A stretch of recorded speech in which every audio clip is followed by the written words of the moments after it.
Welcome to Let's Face the Facts, the rewatch podcast for the classic sitcom, The Facts of Life. Join us each week as we synopsize, analyze, criticize, and ultimately idolize the show. And now, here's your host of Let's Face the Facts, the wonderful David Almeida. Welcome back. It's another week, another show. Thank you for downloading and pressing play. We are here on the Zoom call, already connected. Of course, Matthew is by my side or by my below. He's on the screen below me, but forget about me and Matthew. On our Zoom screen is Ken Reid. Hello. How are you? I'm going to fix my screen so that Ken Reid is on top of me. Oh. Dreams do come true. I wasn't going to touch the below me thing. This is going to go right in the spank bank. Oh, wow. Well, now with interest rates higher, you'll get a better return. And my interest in you has never been higher. Oh, Sheboygan. Thank you, folks. Not going to do better than that. Good night. Ken, I forgot to look up. Is this, how many times you've been on the show? Is this like 5 or 6? I think this might be, 5 or 6. What do we do? We did the Halloween one. We did Fear Strikes Back. We did 7 Little Indians. 7 Little Indians. You've reached Cousin Jerry status then, if you've done that many episodes. So yeah, you did 7 Little Indians. Come back to the truck stop, Natalie Green. And then we did Take My Finals, Please. Yep. Fear Strikes Back. So I think this is number 5. All right. Sounds right. Yeah. Well, anyhow, again, it still is just such a thrill to get to talk to you and have you kind of all to myself after listening to your show, TV Guidance Counselor, every week. And now you're not just blessing our ear holes, you're blessing our eye holes. I'm trying. You're putting out a video a day for the entire month of October, highlighting Halloween episodes from various series and specials. Yeah, I'm trying to be relevant. How do you find the time? I don't know, because I have a full-time job as well. Yeah, and a wife. You just celebrated what, 18 years? Did you say 18? Yeah. God bless her, man. I know. I think she's a keeper. 18 years. I think she ain't going nowhere. No, she's got no choice. Mm-hmm. Well, Ken, we've brought you here because you specifically requested that you wanted to discuss this episode, Season 9, Episode 10, It's a Wonderful Christmas, which had an original air date of December 12th of 1987. Mm-hmm. So what was it, Ken, about this episode? I love a holiday special, first of all, and I think this is the best of Facts of Life's holiday shows. I think there are 5. Maybe Christmas in the Big House is almost as good, but certainly The Christmas Baby is garbage. Oh God, terrible. Who shows up in the episode prior to this and is age appropriate, weirdly. She's about 2 years old. I was surprised, but that's a different discussion. Kay Como. But anyway, which is the best joke in that episode. But I am a huge fan of holiday episodes, and every show that goes on for more than 3 seasons, if they do a holiday episode every season, they inevitably do the It's a Wonderful Life / Christmas Carol episode, which I kind of put in the same category. They're more or less the same thing. And that's what we get here. This is, I would say, the weird season of Facts of Life. And so it's just going all out, and they do it. They go full on. No ambiguity. Sometimes the It's a Wonderful Life one, it's ambiguous. They'll be like, is this homeless man actually Santa Claus? But this one, it's like there's no pretense. Nope. I need to ask you, Matthew and I on our Patreon show did a deep dive analysis of a certain 1977 TV movie called It Happened One Christmas. Are you familiar with this? Art Carney? Marlo Thomas. Oh, Marlo Thomas. I have seen the TV Guide ad, but never watched the movie because it looked so boring. Oh, it was. It was, but of the little glimmers of interestingness, the part of the angel was played by Cloris Leachman. Oh, Okay. And it's her in full tilt chorus method. Like she's supposed to be a period, dressed like a Dickensian Christmas caroler. And she has barely any makeup on. I think they just made her put rouge on her cheeks so she always looked like she was cold. They just pinched her. They didn't even put the rouge on. Just right before they yelled action, there's... She walked up to a grip and went, slap me harder. Yeah. Do it. And she does it in this little English voice, talking like this because she's the angel that can't do anything right, and she's hoping to earn her wings. And it's a brilliant performance on her part in a lackluster remake. And probably the most interesting thing about this remake was you're like, why would you even do in 1977? It's a Wonderful Life was not considered a classic yet. No, people hated it. Wow. It was on all the time. It was because like I love A Christmas Story, the movie A Christmas Story. Yeah, but I've realized that people younger than us hate that movie. It's like how we used to look at It's a Wonderful Life when we were growing up. Like the Cheers famously in their episode, they parody that where it's like, it's on again. It was just like, it was ubiquitous and you hated it. But then as an adult, you get older and you appreciate it. But that's how A Christmas Story is now with younger people. They hate that movie. And I'm like, really? We had to do It's a Wonderful Life. So maybe you should try that. Yeah, really. That's your punishment, you little shits. Because A Christmas Story, like It's a Wonderful Life, was not successful in its day. It was fine.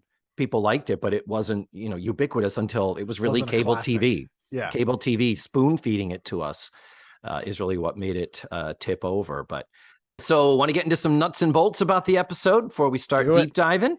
Do it. This was the final new episode of 1987. Even though it is only December the 12th, next week, the show was preempted for a Bob Hope Christmas special. I could have said it with you. I don't know why I knew you were going to say a Bob Hope fucking Christmas special. Yep. It's like, of course it was, because it's NBC and it's the 80s. That's why. And here's the name of it: A Snow Job in Florida. You see what they did? Filmed in Fort Lauderdale. That's where they did at one of the military bases there and all that. And then the week after that, there was just a repeat of an episode for, between Christmas and New Year's. They figured, nope, nothing new needed. We are taking care of Christmas this week. So, yeah. TCC. Yep. Yes. So the episode was written by Marilyn Anderson. This is her first and only Facts of Life script. Previously, she wrote for The Jeffersons and for Fame. After this, she would write for Friday the 13th, the series. Do you talk about that in your 31 Days, Ken? I didn't for the 31 Days, but it was on my list because I love that show. And I was going to cover an episode that David Cronenberg directed. It's one of the only television episodes he ever directed, called Faith Healer. And it actually is a really, really pretty great show. It stars Louise Roby, aka Roby, who had a top 10 hit single with her cover of One Night in Bangkok. Oh, okay, sure. Man, I didn't even know it existed, a Friday the 13th series. Canadian show. It had no relation to the movies other than Frank Mancuso Jr. produced it. And the premise of the show is these two cousins who weirdly have a will they won't they relationship in the show inherit this antique shop from their uncle who dies, who had a deal with the devil. And so all of the objects in the antique shop were cursed. And so they get the manifest and they're trying to hunt down all the cursed objects that this guy sold. And so each episode's like a different object. That's a great idea. There's some really cool episodes. There's one about a haunted makeup case that like this guy uses to be like a young actor, and he has to kill people and like refuel the makeup with their blood. And it was like, there's that kind of thing. There's one about a haunted dollhouse. Like it's a pretty weird, crazy show. Jeez. Ms. Anderson also wrote for Murphy Brown and Carolyn Company. And I'm sorry, this episode was co-written by two writers. The other writer is Renee Orin. This is also her first and only episode of The Facts of Life. So this is a one-off for both of them. Renee Orin only has 3 writing credits, 4 acting credits, and nothing in her IMDb page since 1987. But what I did learn was, interesting fact, she had been married since 1951 to German-American composer Albert Haig. Do you know who Albert Haig is, Ken? No? He wrote the musicals Plain and Fancy and Redhead, Ken. Oh yeah, I mean that's my that's your jam. wheelhouse. Yeah. Obscure Broadway musicals. Yeah. And he also wrote the music for a little TV special called How the Grinch Stole Christmas. Oh, okay. All right, so there's a Christmas connection there. There it is. Oprah full circle moment. He wrote, "You're a mean one, Mr. Grinch." And you're getting, in this season of Facts Life, you're getting a lot of one-time only or first gig writers. Yeah. Do you know why? Well, Matthew and I have pondered that as far as How the fuck? well, just the idea that, yeah, the show is established. And I guess people, if you were called in to write for Friends in season 8, Joey and Chandler and stuff. But like I say, how do you just jump into the middle of a thing? How do we establish Beverly Ann matters when you've never written on the show before? But tell me, what do you know? So it's a money-saving thing because of the Writers Guild rules. This is an oversimplification, but essentially every season that you're kept on as a writer, your salary basically doubles. Oh, so if they're trying to save money, so if presumably NBC kept cutting the budget of the show as it went on, which is probably true. So in order to keep more writers, they would get new writers. So if you got rid of an old writer, you could hire 3 new writers. Oh, wow. Which is why you also see a lot of co-writing in this season. Yeah, and story by and teleplay by and all that stuff. Yeah. Wow. So, yeah, and the episode was directed by not John Boab. It was directed by Valentine Mayer, who is the one who's directed a handful, I think a half a dozen or so before the series ends. Just clearly is the one that they turn to when John Boab needs to take a vacation or recover from a terrible hangover. He's a backup Boab. Backup Boab. So, Ken, we're at the time of the show where we'd like to put our guest on the spot. You know the drill. This is where we ask you, our guest, to provide a 1 to 2 sentence synopsis similar to what one might find in an issue of TV Guide. Go. Beverly Ann Stickle is shown a world in which she never moved to Peekskill by Santa Claus. Ding. There it is. It is literally It's a Wonderful Life. By the way, Ken, I never watched It's a Wonderful Life until 2 years ago. When did we do was it last Christmas or was it the one before, Matthew, when we did the Marlo Thomas movie? I realized I hadn't seen the original, so I couldn't comment on the adaptation. What'd you think? It's fine. Donna Reed's the best thing in that movie. She is. The unibrow scene where she's like, "Who are you? Get away from me. I'm an ugly spinster now." Yes. I'm hideous. But the thing about the movie that struck me, and I believe also happened in the Marlo Thomas movie and happens in this episode, is you want the angel at one point to shake the person and say, "What part of you were never born do you not understand?" Yeah. How many people are you going to walk up to and go, "It's Beverly Ann. Don't you recognize me? Right. Judy, it's me." Yeah. Yeah. It's they like, don't get it. Okay, you read the screenplay, you know the concept of this, it's just like, how many times in all of these movies, there's that whole thing of, "Oh, buddy, I ain't never laid eyes on you before. Who the hell are you?" Yeah. Or we're supposed to believe they live in a world where It's a Wonderful Life doesn't exist and wasn't on 700,000 times every Christmas. It's true. So true. So that does happen here. So I believe you are a fan of Pippa. Are you happy that we have Pippa? Okay, I thought so. I love Pippa. Sherry Kren now goes by Sherry Austin, moved to Nashville, Tennessee, and is a country music artist now. Mm-hmm. She was in a great sort of weird new wave group called Color House or Color House, Haus. House? Yeah. But yeah, she was my first TV crush. Oh. All in on Pippa. And in this episode, this is like a formative small Ken Reid moment here where we get punk rock Pippa in the World Gone Wrong, and I was like, oh yeah, that's it right there. That's what it is. That's what I like. Do you have a spring sound effect, David? Boing. Boing. Let's make it clear. We don't hate Sherry Austin. Kren. We just can't figure out why Pippa. Why? Because in 1987, America became obsessed with Australia in the wake of Crocodile Dundee. We get that. We get it. But it's just like this would have been something that if I were in the writer's room or the producer's room, they would have been like, we get an Australian girl. I would have been like, no. Is it Kylie Minogue? I don't want to hear any other pitch. No. We have 5 women that we are writing for. And Andy, we're good. The network said we need to get the show back being about teenage girls, so we need a girl who goes to Eastland. But okay, and not to beat this dead horse, but they were seeing that the Golden Girls was popular, 227 was popular, all with a middle-aged to older cast. Why weren't they like, we've got a young women's show now? Why were they like, no, we need to make this about kids?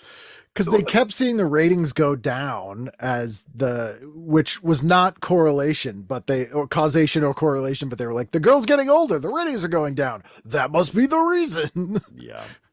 And the ratings were actually not going down by much when you go from season 7 to season 8, because season 7, they were in the 8:30 block before Golden Girls. So it was like people who tuned in early. Facts of Life was getting those numbers. Well, then in season 8, they swapped Facts of Life and 227. 227 shot up into the top 20. Facts of Life still stayed in the 20s or something, but it's like, oh, Facts of Life did not plummet. It just went down a little bit. And now is the 8 o'clock time slot anchor. You'd think the analysis would be whatever they're doing it right, because they're holding their audience and they're keeping this Saturday block secure. But of course, it's just like, nope, we need another girl. I already have the costumes and they're paid for. Yeah. Yep. I echo what Matthew says. We're very impressed with Sherry Austin as a performer and her later work. She's very cute, great and singer, likable. Yeah, and she's funny and does a good job with with a character that is a caricature that is a plot device, basically. Crikey, mate, that's a real kerfuffle. It's like, oh, shut up. Now we have to spend 5 minutes asking, what's a kerfluffle? And explaining the fucking joke that we just wrote for you. Yeah. But she does manage. I do have to give her credit. She does manage to use those terms, whether they're real Australian terms or not, in a way that feels natural. Like it doesn't seem like someone doing like a Cockney being like apples and pears, mate. Like she'll say it and you're like, oh yeah, that's a thing that girl says or whatever. Like it doesn't seem she sells it. Absolutely. Yeah. She sells it right or wrong. And what we're gathering is it probably was about 50-50. With whether they were real, it was really Bonzo's that. But then when she says, oh, clickety frickin' frack, it's like, no, shut up. It's Rocco's Modern Life at that point. Yeah. And by the way, with her hair, which you can tell is naturally curly, and the flat iron had not been invented yet, she's looking a lot like Rosanna in this episode. She's got some crazy hair. With her bell, they say the bell-shaped hair that was so popular in the 80s. Well, with that, and when some of the frizz and the curl comes in, I was like, oh, I'm a little nostalgic for some Gilda Radner here. I will say one thing in this episode specific to Pippa and Andy, who I think have a good chemistry together. They have a good comedic team chemistry. Agreed.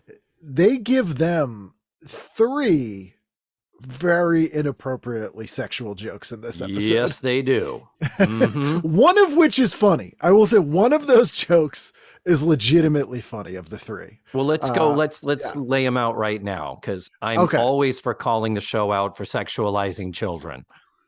So one of them, they're like, let's go make a snowman. And then Pippa says, no, it's a snow woman. And then he goes, oh, I guess I don't need this carrot then. That's funny. Yeah. Oh, yeah. That is funny. Yes. That's funny right joke. there.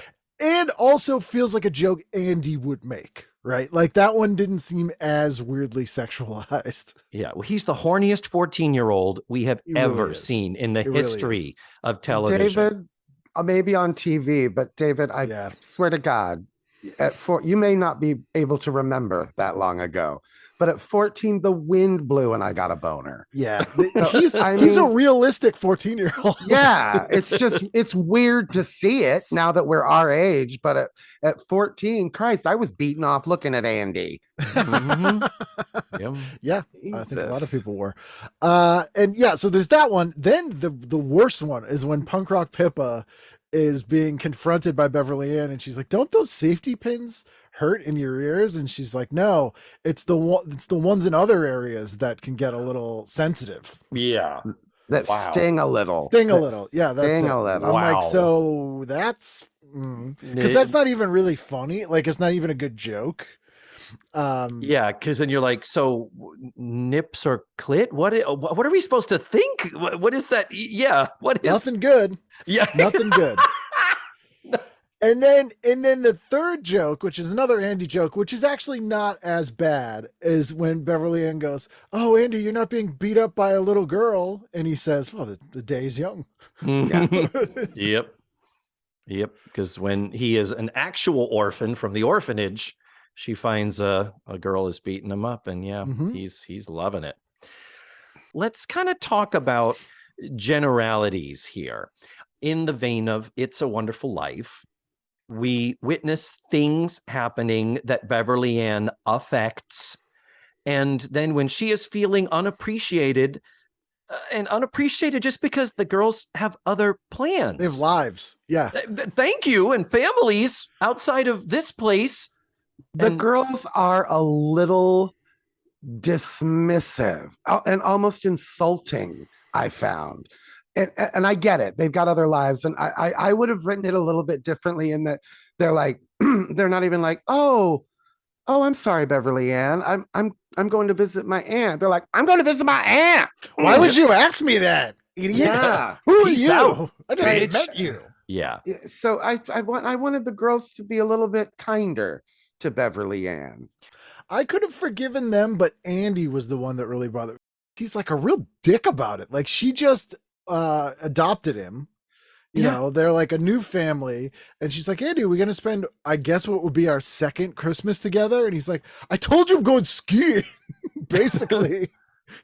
Yeah. Like, well, and he does at the end, he says it's our first Christmas together.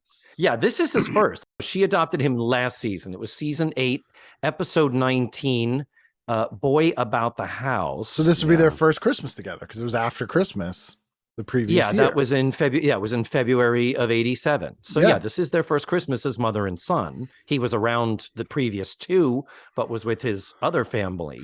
And he's like, "Screw you. Yeah. I'm going skiing." Screw you guys. Yeah. Uh-huh. That one's unforgivable. Like Natalie, all right, fine. She's Jewish. She's got other things going on. You know, Tootie is getting engaged. She's meeting parents. Like, I get that one. Blair and Joe, they're a little bit more suspect in their nose. Just going to hang with my family is kind of the excuse that they give. And no one's like, "If you're going to be here alone, why don't you come along?" My family wouldn't mind having you for dinner, Beverly Ann.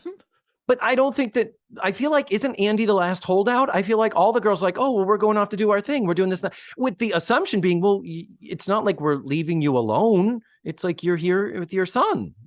And this is something in other Christmas episodes they all have done.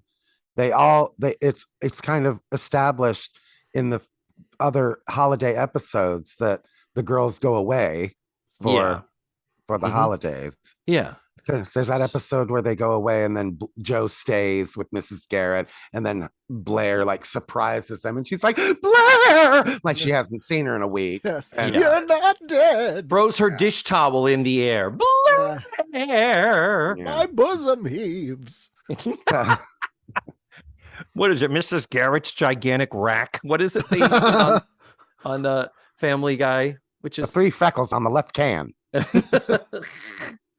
And it's so funny because Charlotte Rae was never a busty woman. She was a stout woman, but never was broad-shouldered. busty. It's weird too because like this the cause and effect in this thing is such a microcosm. It's like a Final Destination movie.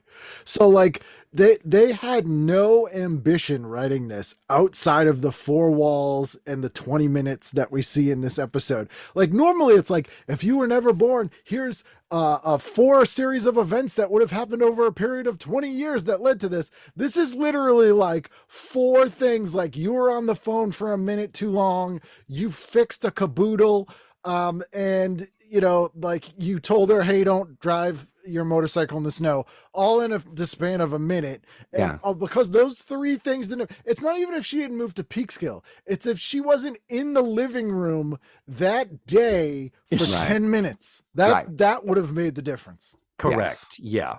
I agree with you 100,000%. That is my biggest note about this, is that in addition to that in combination with, I don't really feel that Beverly Ann was that slighted, that she feels so underappreciated. I don't feel like Natalie was like, don't you fucking touch my coat. I don't care if it needs to be stitched up, you bitch. Like, it was just, oh, I did this thing. And, you know, I felt like that the stakes were not that high, and I do not believe her getting to that low point of, I wish I'd never come, I've never been born, and other. I'm not sure I got there with her. Because the kernel of that also isn't I'm underappreciated. The kernel of that is suicidal. It's everyone would be better off without me. I fuck everything up.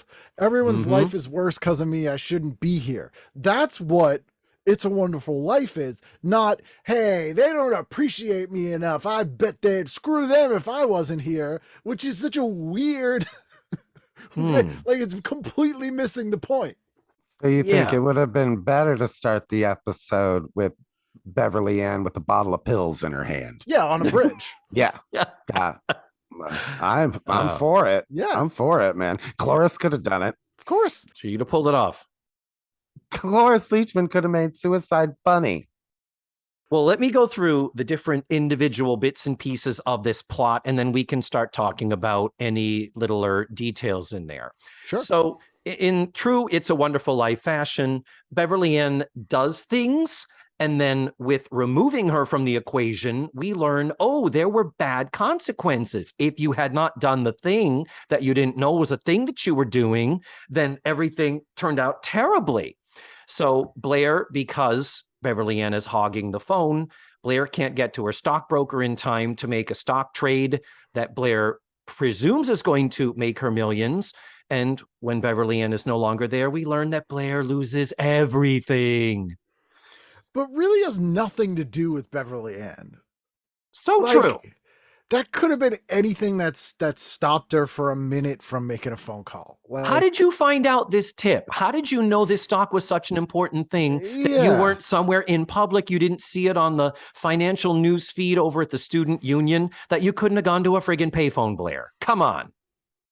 Was that friggin' important? Yeah. Okay, so that's the Blair story. The Joe story is Joe is going down to the center because they're bringing in the orphans for Christmas, and she's going to ride her motorcycle. And Beverly Ann insists, even though Joe does resist, Beverly Ann insists on driving her because the snow is getting a little bit heavy out there and it could be dangerous. And Joe, who's driven a motorcycle for decades in New York, didn't know when it was okay to ride a motorcycle in the snow. But Beverly Ann was right, because when you remove Beverly Ann from the equation, we have the double horror of Joe dying and of Tootie being the one to come in and tearfully report that news to us. Just saw the accident. All I could think of was you, Matthew, because I know you're less of a Kim Fields fan in some of the performance things. She's not a drama lady. Well, what we've talked about is that she started so young. There's so much Disney Channel acting that she just cannot shake. And even the episode of 227 that she did, where she's playing the timid girl and then starts acting looser and stuff. It's, you know, we're on your side. Kim Fields, we love you. And I know you're listening. Favorite. And but like Lisa Welch's better at the drama than Kim Fields is. And you would think she was a friggin' Musketeer. Yeah. You would think she'd be the ham. The Disney Channel, exactly. Yeah. And yeah, now Lisa Whelchel she mops the soundstage with all the other girls in my opinion. And I think, Matthew, you agree. Yeah. Oh, yeah, 100%. Yeah, I would agree as well. Yeah. So that's Joe's story, is that Joe dies. Andy's story, as we mentioned, was that Beverly Ann never adopted him, so he has been in the orphanage, and worse than that, been getting beaten up by girls. Yeah. Natalie's story is a weird one. Natalie witnesses a bank robbery, and because she runs away from it to quickly report it to the Peekskill Register, where she now works. Not the police. Not the police, no. She's not going to call the police. But No, that's fuck realistic if you've known a reporter. But the police follow her into the center and arrest her. And she's like, no, I'm not the one that robbed that. It was that other woman who had brown hair like mine and a green sweater like mine. And oh, fuck. And Beverly Ann is like, no, you were wearing your coat. Remember, you weren't going to take your coat this morning because it had a tear, but I told you I had mended it. So, oh no, but because Beverly Ann wasn't there to mend the coat, Natalie's going to jail? Which they would feel like, oh yeah, it wasn't her. Like they'll bring her in to see the people who got robbed and be like, was it this her? And they'd be like, no. Yeah. Because don't they say like it was a man and a woman that did the robbery? It was two people that robbed. And so when I first saw this at age 7, I thought that was going to be Pippa and Andy. Oh, I love the sound of that. Which would have been such a better, like it was almost like they set it up or it was like in some version of the script at one point. Way better rewrite, Ken. We're sending that in the time machine back to the writers. Because they established that it's like a man and a woman did it. Yeah, totally. So that storyline is weak. Even weaker than that is because, and I love that you referred to it as a caboodle, Ken. I love you so much for that. I was going to say I was disappointed it wasn't a caboodle because it should have been. It was a makeup case in the sort of old school, like it looks like the cosmetics case that Samantha had on Bewitched whenever she would go home to mother. It's like Boris Karloff got made up with that makeup kit. It's what Ruby Romaine would show up with at your house. You know Ruby Romaine, Tracy Ullman's makeup lady character. Ruby Romaine. And then I went in and I got told to put the makeup on Bela Lugosi while he played with my boobs. Yes. But the makeup case breaks and Beverly Ann transfers the stuff into a Casper lunchbox. And there she is in her fucking hat. I'll give it to her. She's going out. She's not just sitting around in a fucking hat. And I just wanted to punch her a little bit. Like, you get an attitude. She's giving you a fucking thing to put your makeup in. She helped. Yeah, it's like, I don't want a thing. I want my broken case that doesn't work. And you're pissed because it's a Casper the Friendly Ghost lunchbox? How funny is that? To walk in to your theater friends and be like, y'all, look what my makeup is in. My Casper. Yeah. Theater kids are going to be like, Casper, where's your old man 1940s makeup case? Yeah. Where's your doctor making a house call bag?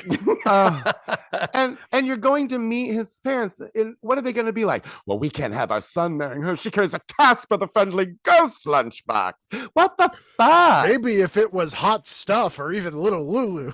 But right? Yeah. It's just Herman like, and Catnip are on the thermos. I'm embarrassed. Nah. Doesn't make like, sense. I would have given her something else, like my costume doesn't fit, and Beverly Ann is gonna sew it, and and I fell down on stage because the dress was too long. Or like they called, like the parents called and said it was gonna be earlier, like an hour earlier or something, and Beverly Ann was there to take the call and was like, oh, they're gonna meet you an hour earlier, but then like because she's not there, Tootie's an hour late, and their parents think she sucks, and like something way easier than that. It just Because what we get is that because Beverly Ann wasn't there to transfer her makeup kit into this lunchbox, the makeup kit fell while Tootie was meeting Jeff's parents for the first time at the theater.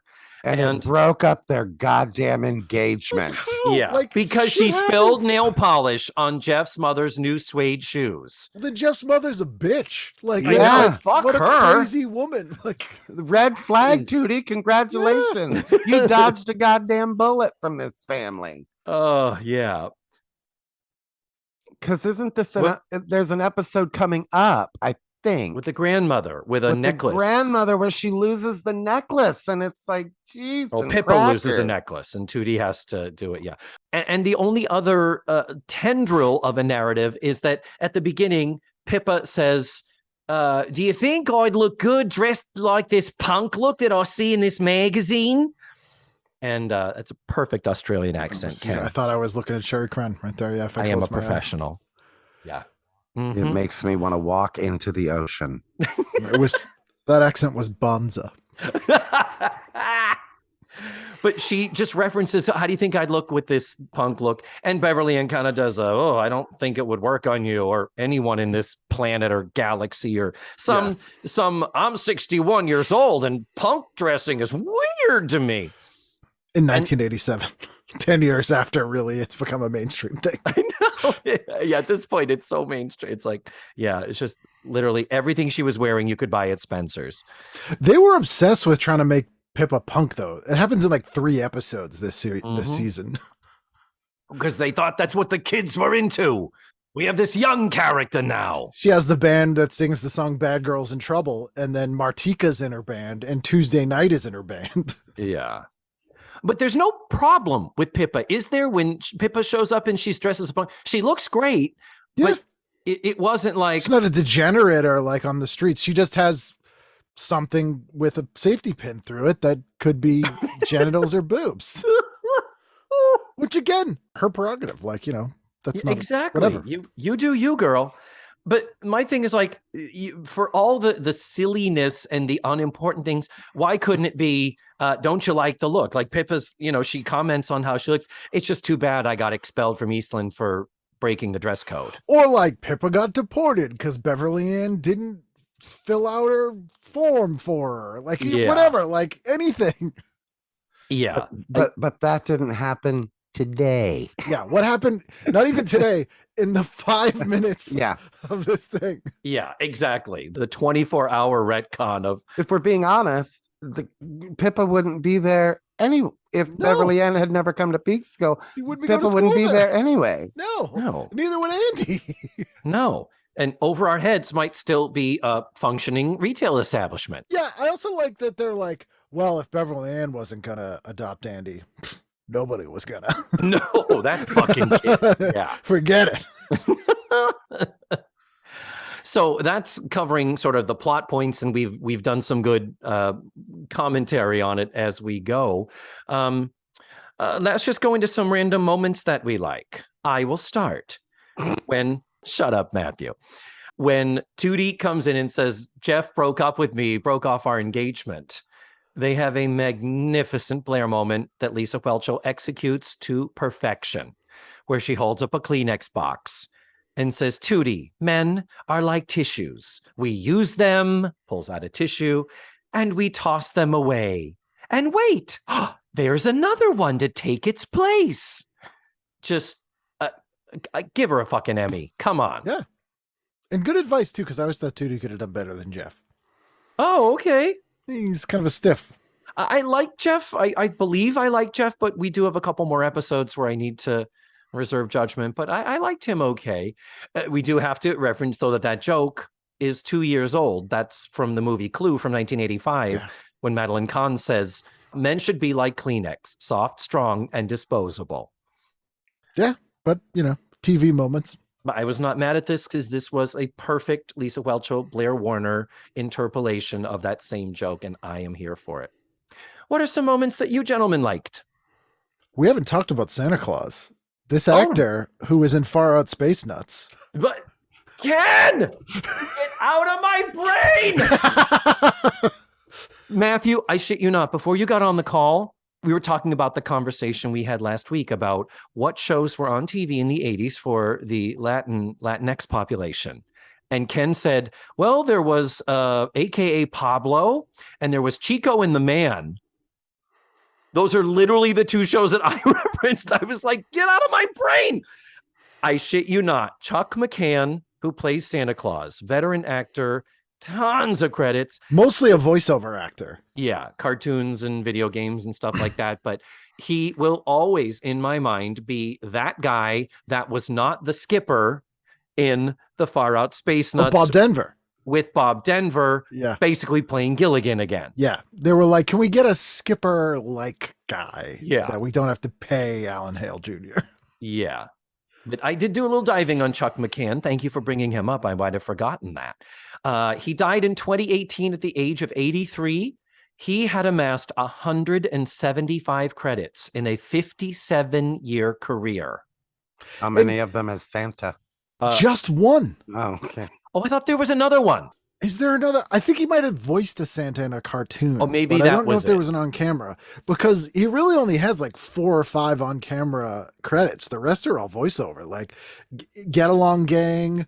He's in even in Adventure Time recently. But so what you're saying is he's 52 years old in this Santa, playing this Santa. Yeah, which is crazy.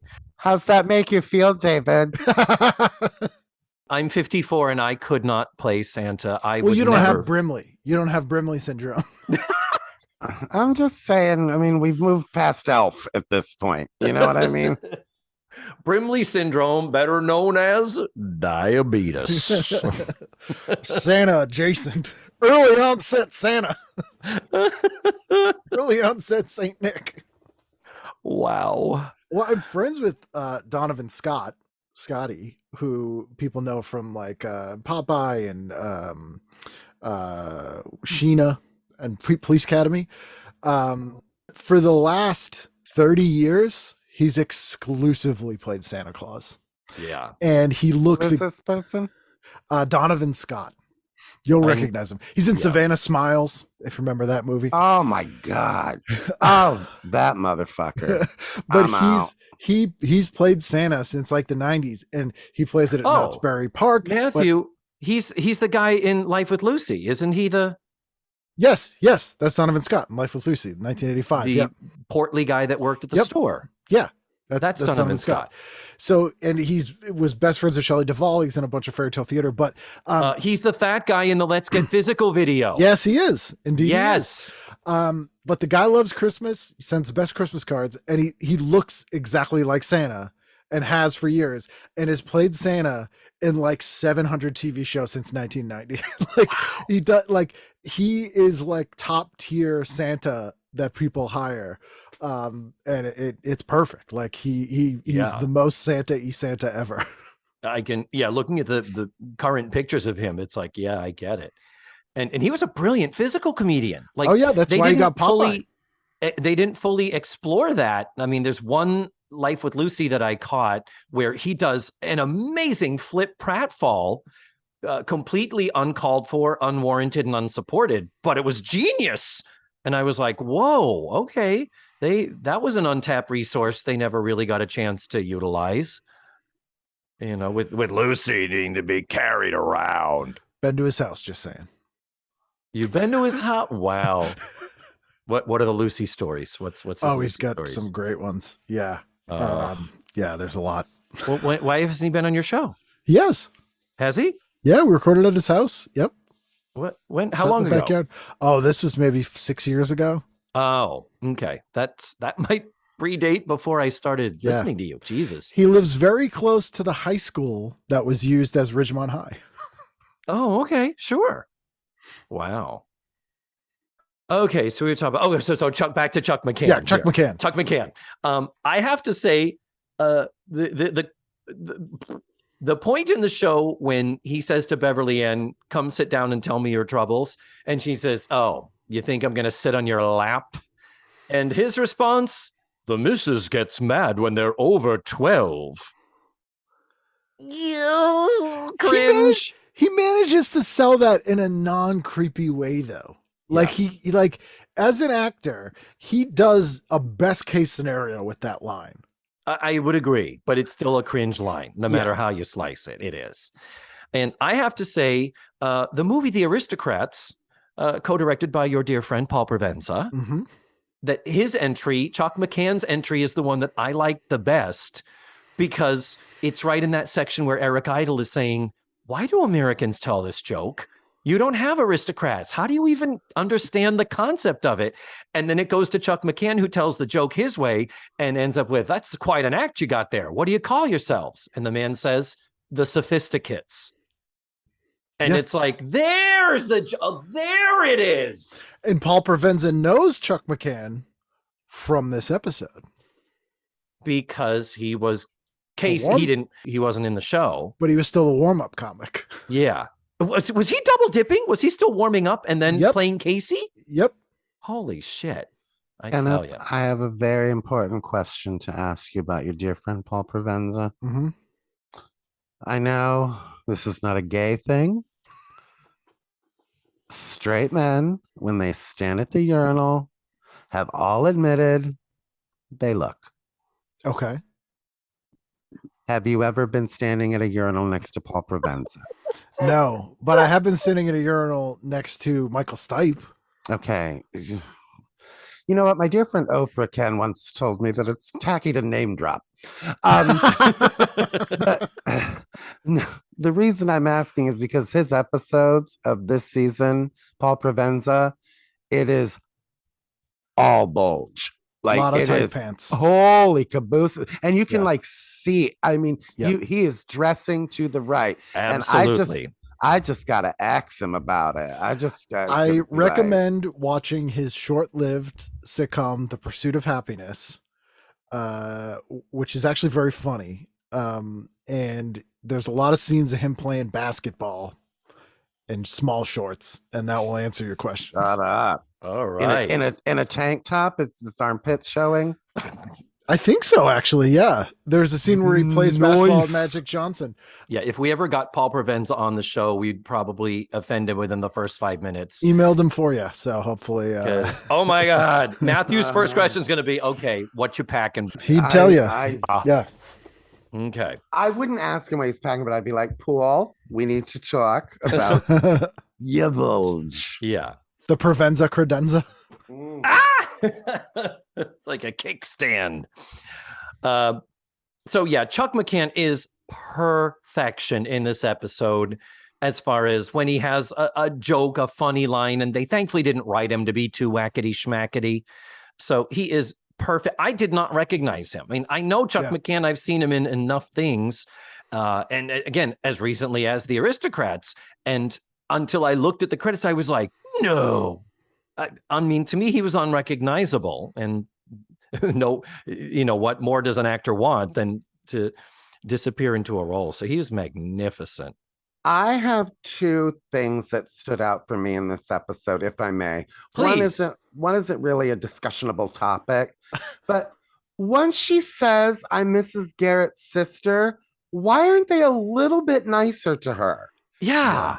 Like, it's like it gives you the impression that once Mrs. Garrett left Peekskill, the girls just all became bitches. Yeah, when she was like, oh, she mentioned someone who was very close to her. Is your name Spot or whatever? Like, basically, it's like, oh, I remember her dog, but not her sister. Yeah. Which leads me to the second thing that I found weird. I thought there should have been a laugh when Blair says she's talking about writing a check to bail Natalie out, and she says, "Oh, you would do that?" And Blair says, "I've known her since high school," and then closes her checkbook and goes, "No." Yeah. What? Yes. What the fuck was that? There was no laugh. Like, no. I thought that was a funny line, but they played it like, oh, Blair turned into a bitch because Beverly Ann wasn't there. It wasn't played for laughs. I don't think it was supposed to be funny. And it was. But it was like, what? That's just weird. And she didn't deliver it like it was a joke either. No. It was like dead serious. I've known her since high school. No. And then they just move on. I think what they were trying for and failed at, make no mistake, I'm not defending this. What it is that Blair at this point has said, I am broke. I have nothing. Right. So she says, you'd go to jail for her? Right. So she says, I can write a meeting. She's going to write a bad check for Natalie. Yeah. And then Beverly Ann says, so you would go to jail for your friend. And that's where she says, I've noticed since high school. And then she says, maybe not. Well, I don't think people go to jail that much for bad checks, if my family's any indication. Well, Natalie acted like she was going up the river for a life sentence, for God's sake. We can only assume her life of crime has just begun because Beverly Ann wasn't there. Yeah. But today, I would have had Blair close it and say, like, oh, I remember when I would have been able to do that. Yeah. You know? Yeah. But, oh, God. You know, yet this morning, I remember when I would have been able to do that. This morning. Well, all right. Anything else, gentlemen, before we close up our discussion? We've hit upon so many things that I'm running out of notes here myself. No, I think a solid Christmas episode, even though it's full of logic holes. But it is season 9.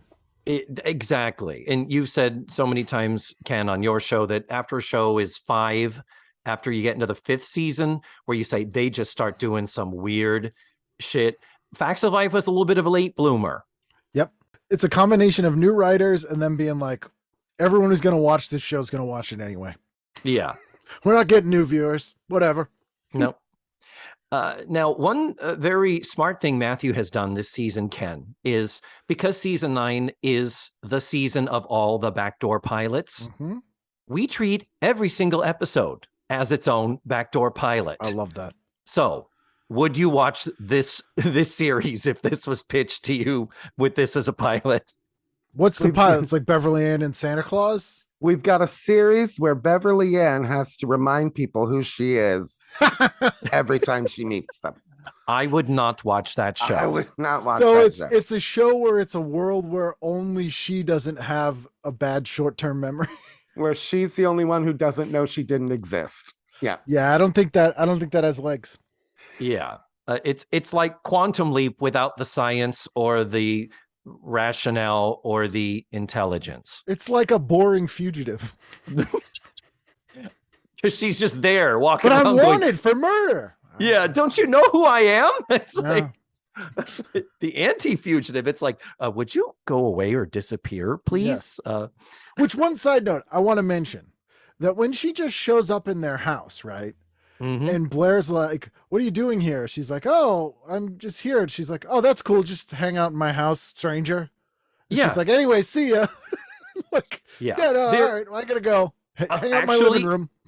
Actually, that moment, though, there is a joke, Ken, that does make one of the, again, Lisa Whelchel gets the best laughs out of this. The Easter Bunny is number correct. 911. She's like, Beverly Ann is talking to Santa, whom Blair cannot see. So she's like, who are you talking to? She's like, I'm talking to Santa Claus. And Blair says, okay, tell you what, why don't I call my close friend the Easter Bunny? 911. Yeah. Just God, I love Lisa Whelchel. She crushes it. Crushes it. Like, she's in like the top 3 of people I would love to just meet one time and just gush over for 30 seconds and be like, you fucking changed my childhood. Yeah. You had her on the show, Ken? No, I've attempted to get her on the show, but have not been able to. The Facts of Life girls have been really tough. I got the closest I've gotten is Mindy Cohn, and because she's got her podcast, but she's abandoned it now. Yeah, and then she didn't have time, and I emailed with Kim Fields back and forth a few times, but she lives in Atlanta. So this was when I was mostly doing the shows in LA and New York, and then no one can find Nancy McKeon. Yeah, she is off the grid. Yeah, she turned up on the special, the Norman Lear special. Yes. Yeah. So anything else, gentlemen, before we wrap this fucker up? I'm good for the fucker wrap. Okay. Well, boing, boing, boing. Boing. Yes. Well, that has been It's a Wonderful Christmas. Thank you so much, Ken, for doing this. I'm going to talk us out. In the words of Kevin Pollak, if you would sit there awkwardly and uncomfortably while I wrap up and finish the show. Sure. Next week, we're going to be watching season 9, episode 11, called Golden Oldies. And our special guest is going to be, it's going to be Ken Reid. What? News to me. Huh? Yes, Golden Oldies is the last of the great wackadoodle episodes of the series. And Ken, we can't do it without you. Got to have you back. So I'm thrilled you've agreed to do it with us, and we so look forward to that. Ken Reid, just so you know, Dominic, who did our show, who has the Facts of Life podcast as well, he wore a jock strap to our last recording. So Okay. I just wanted to throw that out there. It doesn't have to be clean for me. I remember when they were watching Richard Mall's house, and one of Yes. them pulls out the big jocks. We were talking Yeah. about a jock strap. It looked a little like it had been starched or something. Right. So as a joke, he said, "Oh, I'll happily come back to the show. I'll wear my jock strap." Well, I am in a hot tub that's currently overflowing. So if you want to watch the episode ahead of time, I will post the link in the show notes and on this episode's webpage. And that is all for now. Thank you so much, Ken, for doing the show. Thank you for having me. Thank you so much for listening. And remember, The Facts of Life are all about awkward, cringy Christmas carols at the end of awkward, cringy Christmas special shows. Just like my family. Oh. Silent night, Oh. holy night. Thanks a lot, Peanuts. This is what you wrought. Beautifulness. Thank you. Goodbye. Mwah. Let's Face the Facts was created, produced, written, hosted, and edited by the wonderful David Almeida. Our theme song was beautifully arranged and recorded by Ned Wilkinson. Please visit FaceTheFactsPod.com for supplemental photos and videos, links to social media, and ways that you can support the show. And don't forget to subscribe, rate, and review. This is Matthew Arder saying tune in again next week for another thrilling episode of Let's Face the Facts.